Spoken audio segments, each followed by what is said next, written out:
有缘人一定要管好自己的嘴巴，别跟周围人或者亲戚朋友掏什么心窝子，因为他们大概率会把你的心窝子丢到地上，最后让大家统称马蜂窝。最近有个朋友和我聊天，他说在去年的时候，他给他爸妈讲了他对未来的一些计划，可结果一转头，他爸妈就和一堆亲戚朋友说了，生怕别人不知道一样。他真的是无地自容，下次再也不给他们说任何事情了。有句话叫做事已密成，言已谢败。为什么你的爸妈会把你的计划给外人说了？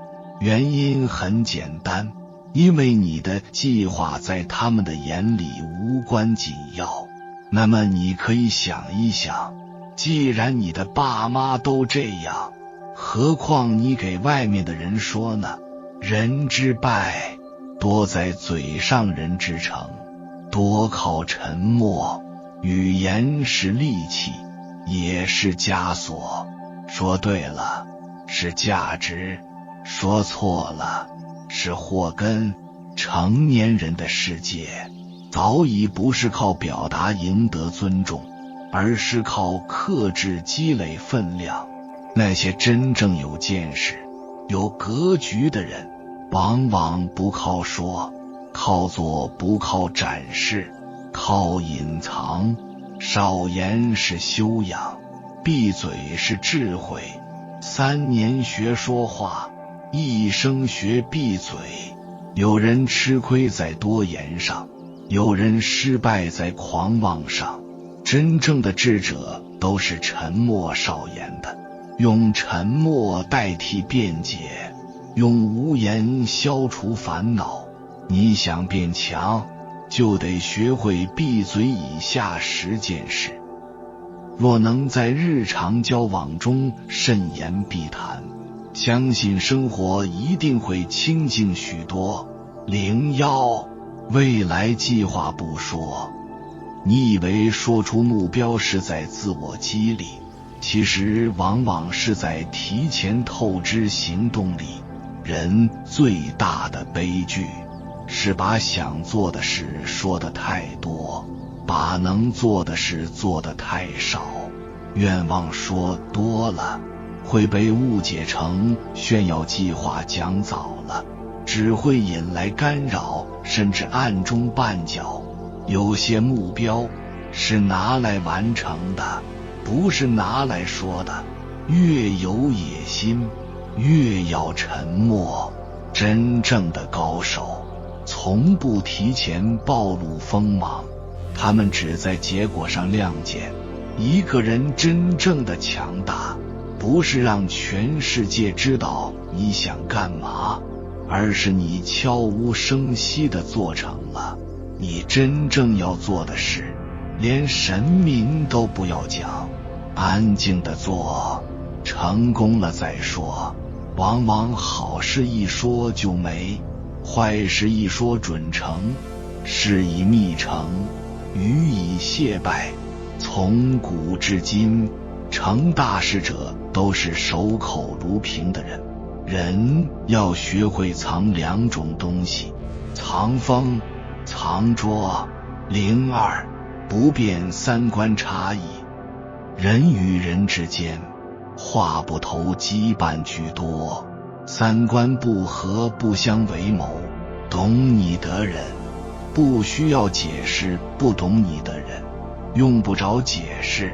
有些人看清就好，不必翻脸。有些事心里明白即可，不必深究。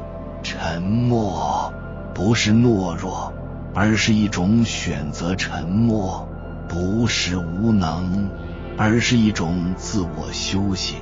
03不聊他人缺失。世界上没有相同的2片树叶，也没有十全十美的人。评价他人外貌缺陷、性格弱点或能力不足，会留下刻薄、低素质的刻板印象。不确定的事不说，负面评价忍住。如果必须讨论，只针对具体行为，而非人身攻击。成年人最大的高级是即使看穿，也不点破；即使心知肚明，也选择闭嘴。你越爱评价别人，别人越不敢信任你。04不劝善，众生皆苦，唯有自度，方得清净。世事无常，唯有慎言，方得自在。不要强迫他人醒来，亲人也不可以。每个人都有自己的节要度，无论是谁，允许自己做自己，允许别人做别人。你看到别人消极颓废，生活一团乱，就忍不住想开导几句，但别忘了，所有不请自来的善意都是一种冒犯。劝人向善，劝人自律，听起来是好事，本质却可能是居高临下。人只有在撞了南墙之后，才会真正反思。别替别人活，也别替别人醒。你能做的不是拉他一把，而是守着距离，等他想通。不劝是对他人命运最基本的尊重。05不要透露存款。你有多少钱，决定了别人对你有多复杂。你以为透露收入是信任，其实不过是给别人制造焦虑的素材。一旦你向别人透露了你的存款，你的钱可能成为他们薪资的备用金。你可以相信爱情、亲情、友情，但千万不要挑战人性。不要告诉任何人你存了多少钱，尤其你的父母、朋友、亲戚。别忘了，很多关系从问你挣多少开始，最后变成凭什么你挣这么多。钱不在嘴上，才最安全；在自己账户里，才最安心。06不聊健康隐疾。每个成年人身上都藏着一份病历，但健康问题越少说越好。健康是隐私，亦是软肋。将病症随意告知，可能带来无端的揣测。有人表面同情，实则暗自庆幸有人热心推荐偏方，却未必顾及你的感受。成年人该有的底线之一，是把软肋留给医生，而不是留给熟人茶余饭后的谈资。真正的强者不是没有病，而是不把病当标签。07不输出负面情绪。大多时候讲话都是在传递情绪价值，让别人充分认同你，从而推动事情的进展，让沟通更加有效。不管讲多少话，先确认到底能否带来价值。如果有，可以适当交谈；如果无，宁愿沉默也不要开口。谁都有情绪，关键是你把它扔给谁了。你今天丧一丧，可能朋友还能听明天再丧，人家就开始避。如果你天天情绪泄洪，那你就成了别人的情绪负担。情绪不是表达权，而是一种责任。真正有修养的人从不随便传递负能量，他们懂得不让别人难受，本身就是一种体面。情绪管理的上限就是少说话。08不妄言他人选择。子非鱼，安知鱼之乐？子非我，安知我不知鱼之乐？本就是没有交集的人生，既然没有参与别人的恩师，又何必评头论足，指指点点呢？你以为你在建议，别人听来却是干涉；你以为你是在指点，别人感受到的可能是冒犯。对方要不要辞职，要不要结婚，要不要换城市，这些决定的背后是一个人对命运的完整下注。你没有资格站在边上指手画脚，更何况谁又真的知道哪条路最好？别人的人生不需要你来证明对错。09不议职场是非。岗位晋升，同事离职，团队矛盾，看似是职场八卦，实则舆论的风向影响着职场战队。你永远不知道口中的哪句话会被断章取义，成为刺向你的利剑。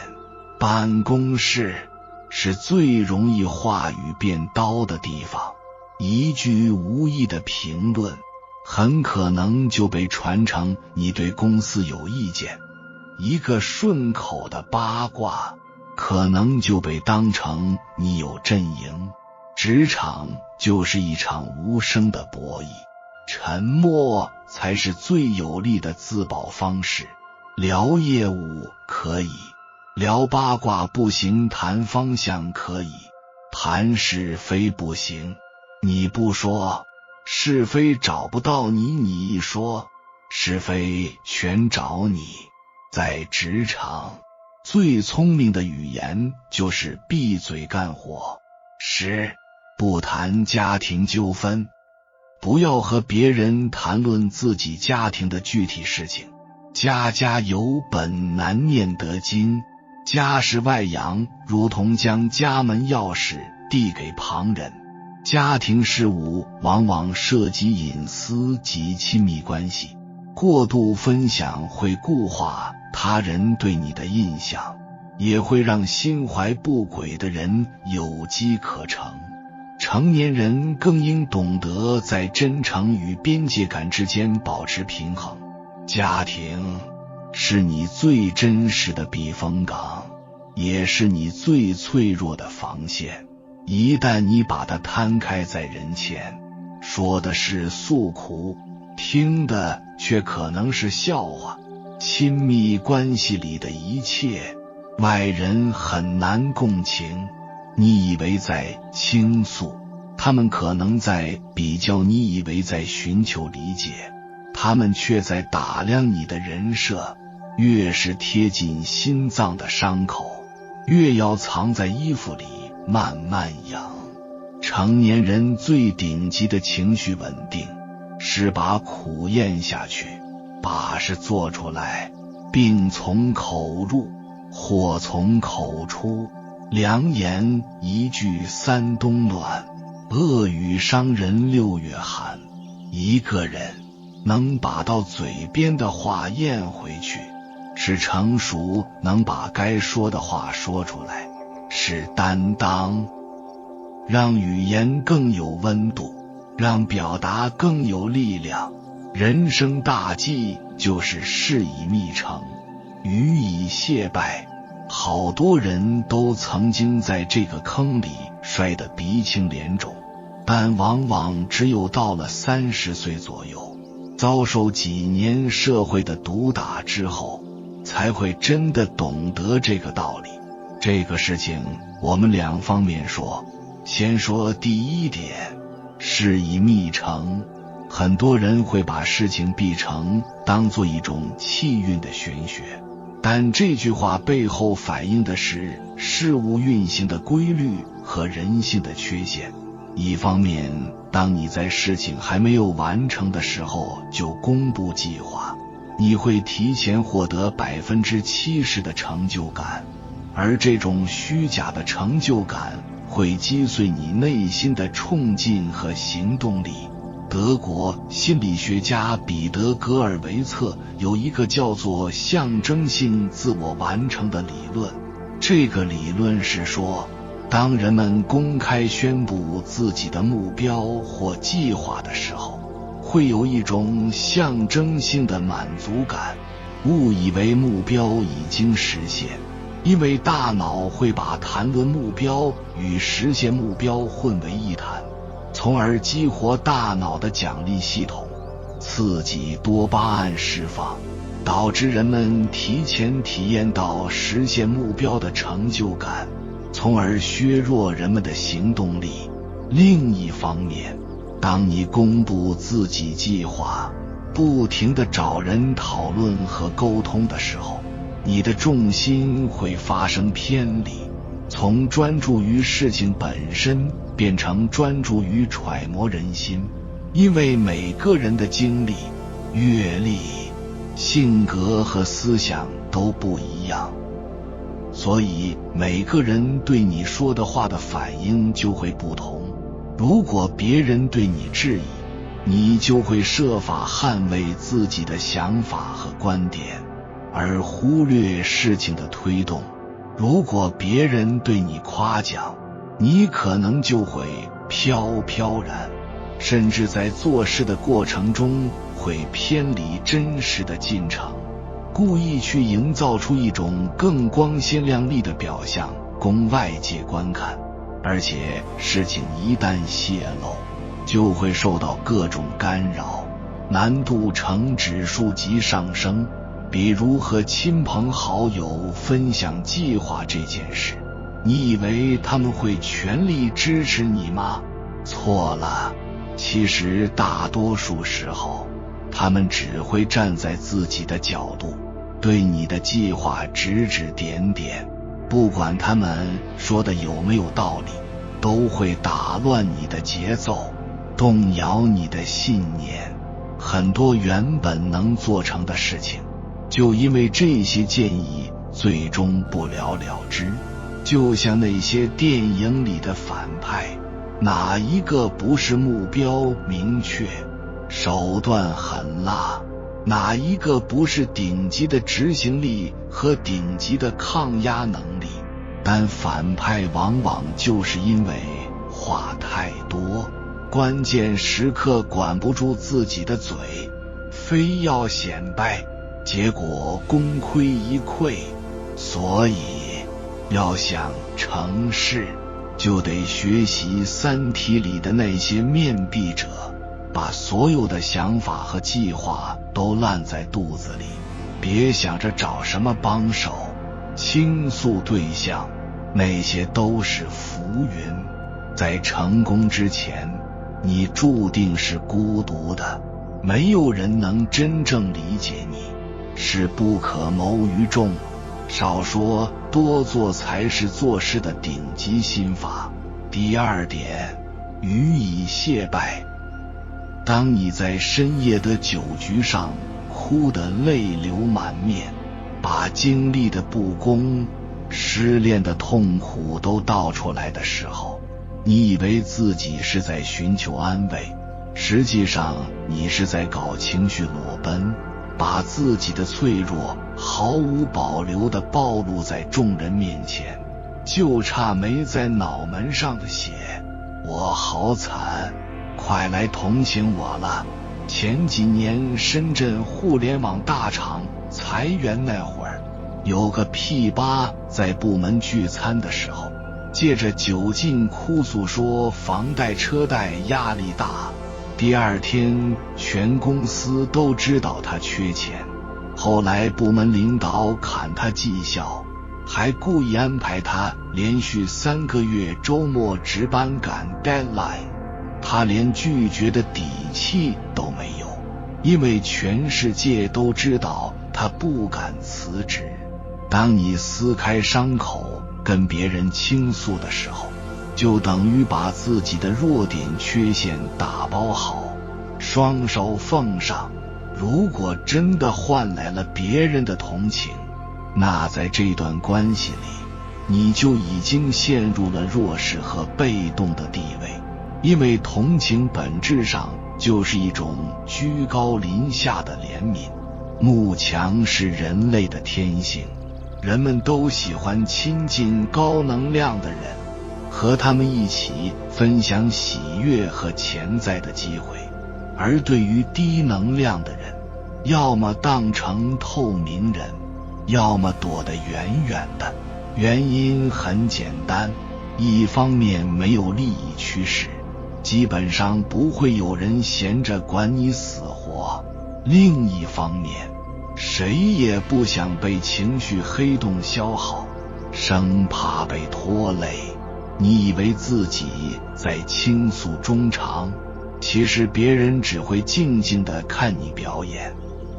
你的倾诉在别人眼里不过是一面之词，就算能得到一时的理解，也掩盖不了你已经暴露的缺陷。别人还会不自觉地站在你的对立面，琢磨要是和你起冲突该怎么应对。这种潜在的防备心理会让别人觉得把你看透了，之后在跟你交往合作的时候都会小心翼翼，顾虑重重，生怕你再出什么幺蛾子，你可能就这么白白错失本来能得到的机会。就是你总是向别人倾诉自己遭受的不公与欺骗，就等于在向全世界宣告，你很容易被拿捏。每个人心里都有善恶两面，心地善良的人听到你的倾诉可能会拉你一把，但心怀不轨的人就会把你的弱点当成可乘之机，变本加厉地欺负你。而且你倾诉的每一个细节都可能成为别人日后攻击你的武器。那些你提及的琐事，对他人的负面看法及私密的情感生活，都会成为对方手中的把柄。现在倾诉的越多，将来关系一旦生变，你就会越被动。君不密则失臣，臣不密则失身。这句话出自《易经》系辞上。官渡大战的时候，田丰向袁绍进言，应该做好打持久战的准备，但袁绍没有搭理他，反而大骂田丰，认为自己兵力强盛，应该速战速决。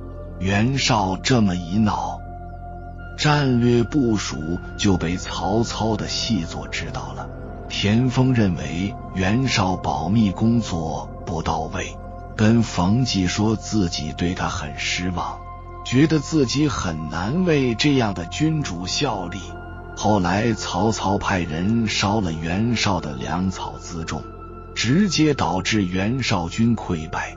袁绍回到济州后，不仅没有反思自己的错误，反而听信冯骥等小人的谗言，认为田丰在战前反对他出兵是在扰乱军心，于是杀了田丰。这就是君不密则失臣，臣不密则失身。